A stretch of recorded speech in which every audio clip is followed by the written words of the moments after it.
തിരുവനന്തപുരത്ത് അല്ല SFI എല്ലാ അനീതികൾക്കെതിരായിട്ടുള്ള സമരത്തിൽ കൂടെ ചേരുന്നു ഒരു ചോദ്യം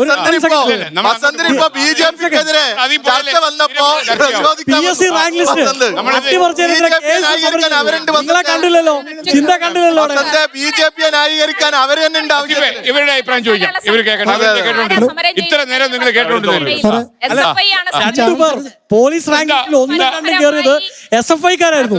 PSC റാങ്ക് ലിസ്റ്റിനെ അട്ടിമറിച്ചോണ്ട് അന്ന് സമരം ചെയ്ത് ഞങ്ങൾ ASU യൂത്ത് കോൺഗ്രസ് നമ്മുടെ SFI കണ്ടില്ലല്ലോ, ചിന്ത കണ്ടില്ലല്ലോ. എന്ത് എവിടെയായിരുന്നു സാറേ? ഈ ചാനൽ ചർച്ചകളില് പണ്ടൊക്കെ ജനത്തിനുണ്ടായിരുന്ന ഒരു താല്പര്യം, പ്രേക്ഷകർക്ക് ഉണ്ടായിരുന്ന ഒരു താല്പര്യവും ഇപ്പൊ കുറഞ്ഞു വരുന്നുണ്ട്. അതിന്റെ മെയിൻ ആയിട്ടുള്ള കാര്യം എന്ന് വെച്ചാൽ ചാനൽ ചർച്ചകളിൽ പരസ്പരമുള്ള വാഗ്വാദങ്ങളിൽ അവരവർ ജയിക്കണം എന്നുള്ള രീതിയിലേക്ക് വാഗ്ദാനങ്ങൾ മാറിക്കൊണ്ടിരിക്കുന്നു.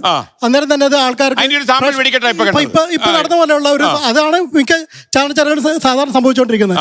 അതൊരു പ്രശ്നമായിട്ട് അപ്പൊ ആൾക്കാർക്ക് അലോസരം ഉണ്ടാക്കും ഈ പ്രശ്നങ്ങൾ. കാരണം എല്ലാവരും കൂടിയുള്ള ഒച്ച ഒരു ബഹളമായിട്ടാണ് ഈ ചാനൽ ചർച്ച കാണപ്പെടുന്നത്. അത് തന്നെ പ്രേക്ഷകർ ഇഷ്ടപ്പെടാത്തൊരു കാര്യമാണ് സാറേ. അത് കാണുമ്പോൾ നിങ്ങൾക്ക് നമ്മൾ ഒന്നല്ല ചാനൽ മാറ്റും. അത് കഴിഞ്ഞിട്ട് ഒരു 5 മിനിറ്റ് കഴിയുമ്പോൾ പിന്നെ വെച്ച് നോക്കും ഈ തർക്കം തീർന്നിട്ടുണ്ടോന്ന്. അങ്ങനെ നമ്മൾ ചാനൽ മാറ്റി കാണും.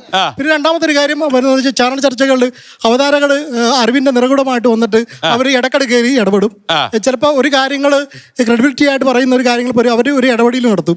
എന്നിട്ട് ഒന്നല്ലെങ്കിൽ അവിടെ ബ്രേക്ക് ഉണ്ടാക്കും, അല്ലെങ്കിൽ അവർ ഇടയ്ക്കിടയ്ക്ക് ഇടപെട്ടോണ്ടിരിക്കും. ഇങ്ങനെയുള്ള പ്രശ്നങ്ങൾ വരുമ്പോൾ ഈ രാഷ്ട്രീയമില്ലാതെ ഈ ഒരു കാര്യങ്ങളെ നിരീക്ഷിക്കുന്ന പ്രേക്ഷകർ ഇതിനോടൊരു അലോസരം ഉണ്ടാവും.